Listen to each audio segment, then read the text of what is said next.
Soy un exmilitar. Yo no me di de baja en el ejército. Tampoco deserté. El motivo por el cual fui dado de baja fue porque me negué a participar en un operativo que a mi parecer no estaba bien. No puedo dar detalles al respecto. Basta con que sepan que había bajas civiles de por medio. Esto fue en el 68, yo tenía 20 años cuando me enviaron a Lecumberri. Estuve ahí como unos 3 o 4 años. De ahí me movieron a Sinaloa, donde estuve más de 20 años. Y después fui trasladado a la colonia penitenciaria de las Islas Marías. Cabe aclarar que yo no estuve en una prisión militar, porque no se me juzgó como efectivo del ejército, sino como un preso político. Y al ser preso político yo no tenía una condena como tal, sino que me iban dando de sentencia en sentencia. Yo llegué a la prisión de las Islas Marías entre el 94 y el 95 más o menos. La colonia penitenciaria era una cárcel muy curiosa. Esto era porque toda la operación del penal se derivaba de la certeza que ningún reo podría escapar. Al menos no vivo. Quizás salir de la isla no era imposible, pero alcanzar tierra firme nadando definitivamente no era posible.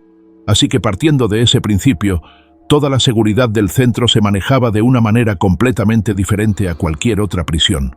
Al ser un lugar tan viejo y estar prácticamente a mitad de la nada, y rodeado por decenas de kilómetros, era de esperarse que tuviera un montón de leyendas extrañas, y ciertamente se decían bastantes cosas. Pero a mí solo me constan 3, son las únicas de las que yo puedo dar testimonio que sí ocurrían, y que no se trataban solo de habladurías de los reos y sus familias. La primera experiencia peculiar que tuve ocurrió una tarde-noche mientras realizábamos trabajos. Estábamos varios presos y quien nos custodiaba. De pronto empezamos a escuchar que alguien estaba cantando yo, que era de los más nuevos. Me giré extrañado, tratando de averiguar de dónde provenía aquella voz. Era una voz masculina, bastante bien afinada. Aparte, el canto estaba acompañado por una guitarra. Nunca había escuchado la canción que cantaban, pero eso era lo de menos. Lo que a mí me pareció más extraño fue que todos los demás parecían ignorar el misterioso ruido. Uno de los presos me dijo que no prestara mucha atención, que ese fantasma se ponía a cantar al menos una vez por semana. Yo ya tenía varios meses y jamás lo había escuchado. El preso me dijo que lo que ocurría era que el fantasma siempre se aparecía en lugares diferentes. Al esfumarse el último rayo de sol, separaron los trabajos y todos volvimos al interior. Pasaron varias semanas antes de que se volviera a escuchar que de la nada y a la distancia, un hombre se pusiera a cantar y a tocar la guitarra. Yo pregunté entre los reclusos sobre si alguien de casualidad sabía qué se escondía detrás de ese fantasma.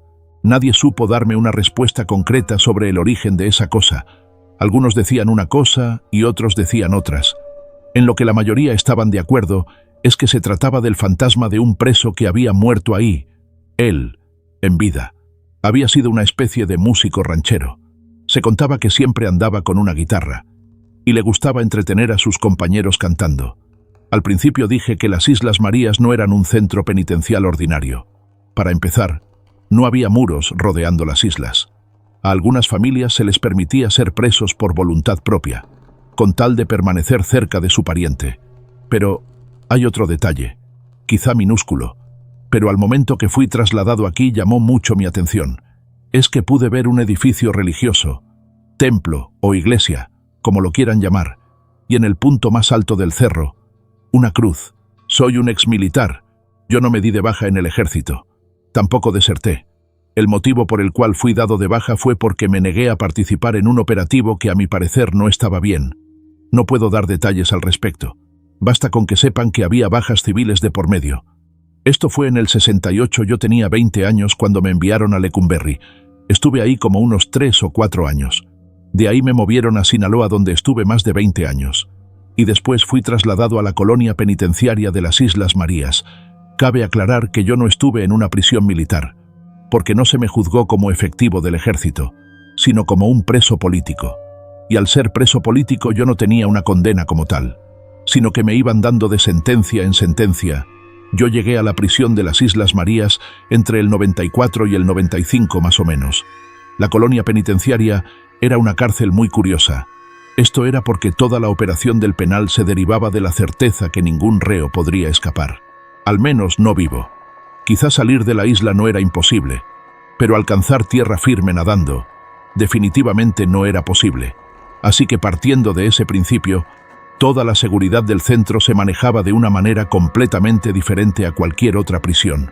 Al ser un lugar tan viejo y estar prácticamente a mitad de la nada, y rodeado por decenas de kilómetros, era de esperarse que tuviera un montón de leyendas extrañas, y ciertamente se decían bastantes cosas. Pero a mí solo me constan 3, son las únicas de las que yo puedo dar testimonio que sí ocurrían, y que no se trataban solo de habladurías de los reos y sus familias. La primera experiencia peculiar que tuve ocurrió una tarde-noche mientras realizábamos trabajos. Estábamos varios presos y quien nos custodiaba. De pronto empezamos a escuchar que alguien estaba cantando yo, que era de los más nuevos. Me giré extrañado, tratando de averiguar de dónde provenía aquella voz. Era una voz masculina, bastante bien afinada. Aparte, el canto estaba acompañado por una guitarra. Nunca había escuchado la canción que cantaban, pero eso era lo de menos. Lo que a mí me pareció más extraño fue que todos los demás parecían ignorar el misterioso ruido. Uno de los presos me dijo que no prestara mucha atención, que ese fantasma se ponía a cantar al menos una vez por semana. Yo ya tenía varios meses y jamás lo había escuchado. El preso me dijo que lo que ocurría era que el fantasma siempre se aparecía en lugares diferentes. Al esfumarse el último rayo de sol, se pararon los trabajos y todos volvimos al interior. Pasaron varias semanas antes de que se volviera a escuchar que de la nada y a la distancia, un hombre se pusiera a cantar y a tocar la guitarra. Yo pregunté entre los reclusos sobre si alguien de casualidad sabía qué se escondía detrás de ese fantasma. Nadie supo darme una respuesta concreta sobre el origen de esa cosa. Algunos decían una cosa y otros decían otras. En lo que la mayoría estaban de acuerdo es que se trataba del fantasma de un preso que había muerto ahí. Él, en vida, había sido una especie de músico ranchero. Se contaba que siempre andaba con una guitarra y le gustaba entretener a sus compañeros cantando. Al principio dije que las Islas Marías no eran un centro penitencial ordinario. Para empezar, no había muros rodeando las islas. A algunas familias se les permitía ser presos por voluntad propia, con tal de permanecer cerca de su pariente. Pero hay otro detalle, quizá minúsculo, pero al momento que fui trasladado aquí, llamó mucho mi atención. Es que pude ver un edificio religioso, templo o iglesia, como lo quieran llamar, y en el punto más alto del cerro, una cruz.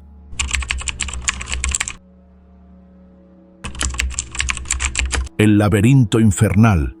Ya han pasado 10 años de aquel suceso, pero lo recuerdo claramente, pues es la experiencia más aterradora que he vivido. Era mi último año en la Facultad de Comunicación, y todo era perfecto. Fotografía y edición era mi materia favorita, y aunque demandaba mucho de mi tiempo, me encantaba estar viviendo mi sueño de niño. Ser reportero. Los proyectos finales se acercaban y uno de los que más me emocionaba era el de esa materia, pues debíamos poner en práctica todo lo que habíamos aprendido durante el semestre. Sinceramente era muy bueno en eso. Siempre tenía las mejores notas, pero esta vez no sabía sobre qué hacer mi proyecto. El proyecto era en equipos y teníamos que hacer un documental en vídeo acerca de algún tema interesante y principalmente captar la esencia de algún lugar que debía tener mucha historia que contar. Mis amigos y yo habíamos pensado en un exmuseo. Iba a ser increíble retratar cada detalle, pero el encargado nos dijo a última hora que nuestra propuesta había sido desacatada, así que teníamos que encontrar otro lugar. Al llegar al departamento le conté a mi novia sobre aquel inconveniente. Ella se quedó pensando un rato y después me comentó que le habían contado sobre un hospital psiquiátrico abandonado en las afueras de la ciudad, que tenía una gran historia. Puesto que había sido el más popular en los 70s, a ella le encantaban las historias de terror y por eso sabía demasiado acerca de eso. Aunque para ser sinceros a mí no me gustaban mucho esos temas. Era escéptico y me parecía ridículo pensar en objetos que se mueven solos o fantasmas, pero la idea no sonaba tan mal, pues podíamos hacer un reportaje sobre lo acontecido ahí y grabar todo el lugar por la noche. Seríamos la sensación, pues dudaba que alguien más hiciera algo así. Hice la propuesta a mis amigos y ellos aceptaron, pero de nuevo debíamos pedir permiso. Mi novia me pidió ir con nosotros, ya que le emocionaba mucho conocer el lugar. Acepté con gusto e incluso le dije que podía estar en la grabación con nosotros si es que aceptaban darnos permiso y así vivir la experiencia junto conmigo. Decidimos ir al día siguiente saliendo de la universidad. Íbamos mis 3 amigos, Pedro, Juan y Jorge. Mi novia Raquel y yo. Nos llevó algo de tiempo llegar hasta ahí, y en el camino íbamos planeando qué decir para que nos dieran permiso. Incluso llevamos un oficio de la escuela para que fuera más fácil. Después de una larga hora de camino llegamos, y la verdad nos sorprendimos cuando vimos lo grande que era el lugar. Yo no creía en nada de vibras, pero si pudiera describir la vibra de ese lugar diría que era pesada y aterradora. El hospital era enorme. La pintura que alguna vez fue blanca estaba desgastada, y ahora era amarilla. Eran 3 pisos, y la puerta de entrada era gigante. Estaba grafiteada, seguramente por la gente que se metía y vandalizaba por la noche. Daba un aspecto espeluznante. El guardia nos recibió con desconfianza, pero después de contarle el proyecto, se portó muy amable. Aceptó que entráramos y grabemos, siempre y cuando no hiciéramos ningún daño a la propiedad. Además nos dijo que él no se hacía responsable de cualquier acontecimiento extraño, porque en aquel lugar pasaban cosas muy raras. Nos empezó a dar un recorrido y nos contó acerca del lugar. Cuando entramos a la planta baja pude sentir cómo la piel se me ponía chinita, pues había una vibra muy pesada y aunque era de día se veía muy oscuro dentro, demasiado tétrico, incluso para mí. Las paredes estaban pintadas de blanco, pero se notaban manchas de lo que parecía ser sangre. La recepción tenía una computadora y un teléfono muy viejos, todos llenos de polvo, así como papeles, lo que parecían ser expedientes y un libro de visitas aún abierto con la fecha del 7 de septiembre de 1966. Nos llevó a los cuartos. En ellos solo había una cama individual y una pequeña mesita de noche al lado. La pintura de estos era diferente. Estaban pintados de un verde opaco y triste. Estaban llenas de rayones por todos lados, dibujos extraños y algunos tenían grafitis recientes. Después, mientras subíamos las escaleras, nos contó que ese hospital había sido clausurado en 1970, ya que se practicaban lobotomías y experimentos aterradores a muchos de los pacientes, que definitivamente nunca saldrían, pues quedaban mucho peor o muertos.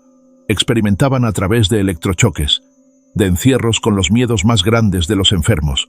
Los dejaban sin comer, sin agua o sin dormir por días e incluso semanas, con picaduras de insectos a los que algunos eran alérgicos o con operaciones a nivel quirúrgico del cerebro. Cuando llegamos al segundo piso, la tensión comenzó a crecer. En el aire se respiraba terror y desesperación. Aunque nadie dijo nada, estoy seguro de que todos lo sentimos. En esa planta había cuartos como los de abajo, muchísimos más de hecho. También estaban las duchas, los baños que aún estaban sucios y alrededor de 10 consultorios con camillas metálicas, medicamentos e instrumentos quirúrgicos.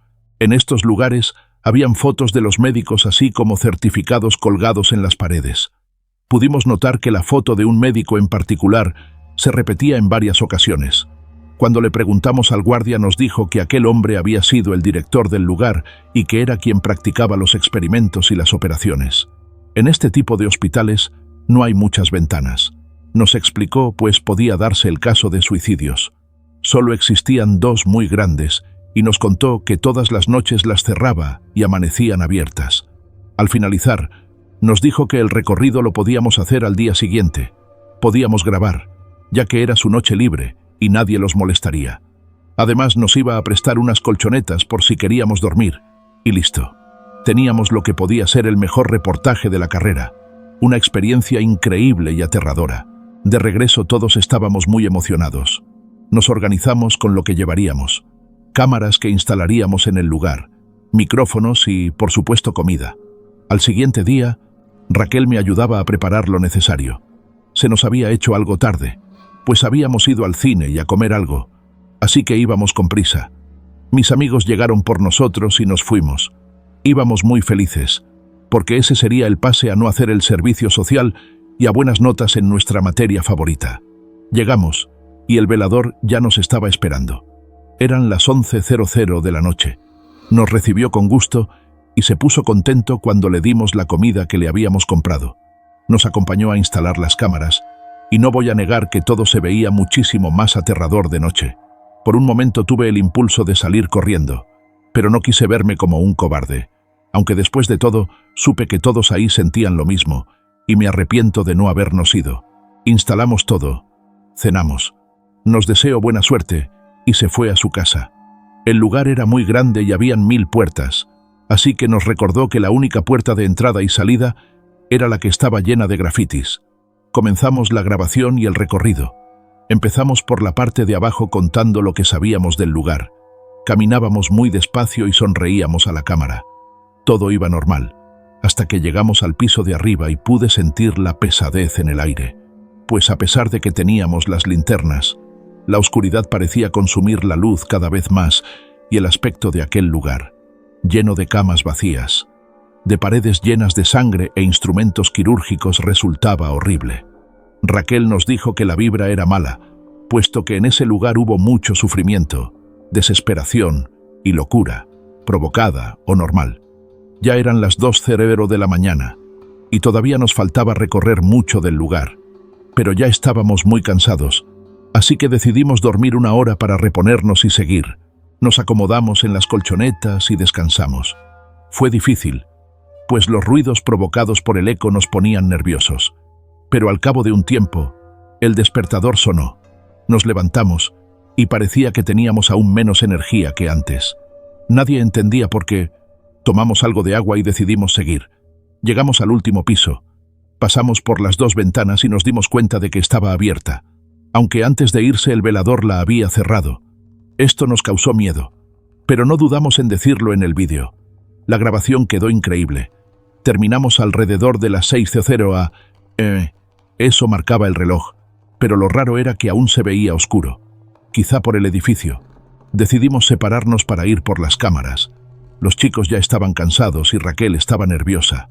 Me dijo que ya se quería ir, que tenía miedo, pues había visto una sombra pasar cuando caminó hacia el baño. La calmé y le dije que solo era cuestión de juntar el equipo y después podríamos ir a casa a descansar. Más tranquila me dio un cálido abrazo y me ayudó a meter el equipo de grabación en la maleta. Después de una hora, ya estábamos casi todos abajo. Solo faltaba Raúl. Le gritamos en varias ocasiones, pero fue en vano. Él no respondía. Lo llamamos por teléfono, pero no había señal. Decidimos ir a buscarlo. Todos ya queríamos largarnos de ahí e ir a dormir, pero no lo encontramos. Así que revisamos las grabaciones en la computadora de la última hora, y primero no encontramos nada.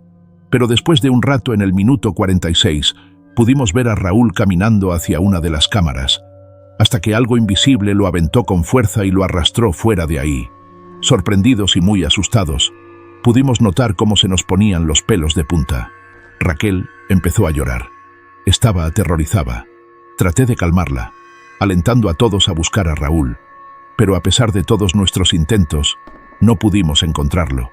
Ya había pasado alrededor de 1:30 y seguía oscuro. Debían ser ya las 7:30 de la mañana. Nuestros teléfonos no tenían señal y tenían muy poca batería, y en el lugar no había luz. 2 de las lámparas aún tenían pila, pero finalmente decidimos salir a buscar ayuda, ya que parecía que el hospital se había tragado a mi amigo y ya no sabíamos qué hacer. Abrimos cuidadosamente la puerta llena de grafitis esperando encontrar por fin algo de luz del día, pero lo que vimos nos heló la sangre por completo, pues al otro lado de la puerta había otro pasillo, no la salida. Aunque habíamos jurado que esa era la puerta, era la única con esos dibujos. No podíamos creerlo. Habían más y más pasillos, pero seguimos adelante. Pensamos que quizá el miedo y el sueño nos estaban haciendo una mala jugada, que la puerta estaría más adelante, pero no la encontramos. Al pasar por uno de los cuartos vimos una silla de ruedas ya muy vieja. Seguimos sin hacer caso, pero algo nos hizo voltear. La silla había salido de la habitación y estaba atrás de nosotros moviéndose lentamente. El cuerpo nos temblaba y la boca se nos abrió involuntariamente. Se sentía mucho más frío en el lugar y la luz era muy poca. Salimos corriendo de aquel pasillo hasta llegar a lo que parecían las tuberías del hospital, donde seguimos buscando a nuestro amigo. Pero era inútil. Todo olía a humedad y a podrido. Pero continuamos ya que pensamos que sería la única salida. Era como estar en un laberinto. Ya habían pasado horas y la salida parecía no existir. Nuestros relojes marcaban las 10:00 am, pero seguía sin amanecer. Seguimos caminando y nos alegramos al ver una puerta a unos cuantos kilómetros. Era de metal, ya oxidado por los años, y en donde se supone que iría un candado no había nada. Así que podíamos entrar. Al llegar a la puerta la abrimos lentamente, y con un solo ojo me asomé. pues no sabíamos que nos encontraríamos. Pedía con todo mi corazón que fuera la salida, pero lo que vi ahí me traumó para siempre. El cuarto era grande. Estaba pintado de un color azul claro. La atmósfera era triste y oscura. En medio había una cama metálica con una mujer en ella y un hombre con la cabeza agachada que por el uniforme supe que era médico, estaba sacando su cerebro poco a poco. No pude evitar soltar un grito y en ese momento el hombre volteó. Su cara estaba muy pálida y sus cuencas estaban vacías. De su boca salía sangre y se veía muy enojado. A pesar de eso, pude reconocerlo. Era quien nos había dicho el velador que fue el director del hospital. Corrió hacia nosotros, pero rápidamente cerramos la puerta. Avanzamos hacia el otro lado y llegamos al mismo lugar, con la puerta llena de grafitis. Sin pensarlo, la abrimos nuevamente con el temor de encontrar otro pasillo. Pero esta vez sí, era la salida. El sol tocaba nuestra cara y la luz iluminaba nuestros ojos. Aliviados fuimos hasta el auto. Nuestros corazones latían como nunca. Después de ese horrible acontecimiento algo cambió en nosotros, pues fue como estar en el mismísimo infierno. Siempre pienso en lo que hubiera pasado si al abrir la puerta siguiera sin ser la salida y escalofríos recorren mi cuerpo. Nadie nos cree todo lo que sucedió aquella noche, pero tampoco se explican dónde está Raúl. Aún esperamos que vuelva. Aún esperamos que encuentre la salida.